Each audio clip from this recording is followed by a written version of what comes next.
the case, and this is practically speaking, is that it is not at all unreasonable to think of God the Father as the spirit that arises from the crowd that exists into the future, right? And we talked about that in relationship to the idea of sacrifice, at least a little bit, or we're going to. You make sacrifices in the present so that the future is happy with you. And the question is, what is that future that would be happy with you?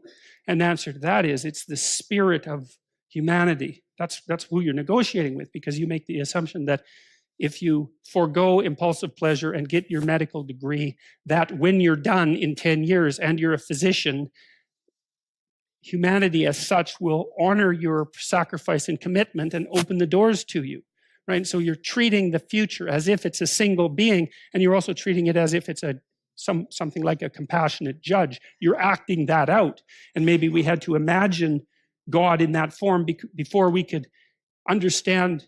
Once we started to understand that there was a future, perhaps we had to imagine God in that form in order to concretize something that we could bargain with, so that we could figure out how to use sacrifice to figure out how to guide ourselves into the future.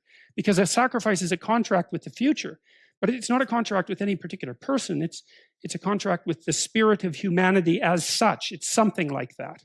And so when you think about it that way, that should make you faint with amazement, because that is such a bloody amazing idea. To come up with that idea that you can bargain with the future, that is some idea, man. That's like the major idea of humankind.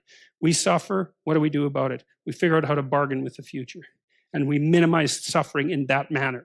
It's like no other animal does that either. You know, like lions, they just eat everything. I think a wolf can eat 40 pounds of meat in a single sitting. Right? It's like there's some meat, eat it. It's like not like save some mammoth for tomorrow. That's not a wolf thing, man. That's a human thing, and that might mean you have to be hungry today. Or maybe you're a farmer, you know, several thousand years ago, 6,000 years ago or so, when agriculture first got going, and you're starving to death, waiting for the spring planting, and you think we bloody well better not eat those seeds, right? And that's really something, to be able to control yourself, to make the future real, to put off what you could use today, and not just in some impulsive manner. Man, maybe your kids are starving to death. You think, we are not touching the seeds that we need for the future. And for human beings to have discovered that, and then to also have figured out that we could bargain with the future, it's like, man, that's something. And I think that the stories that are laid out in this book actually describe, at least in part, the process by which that occurred.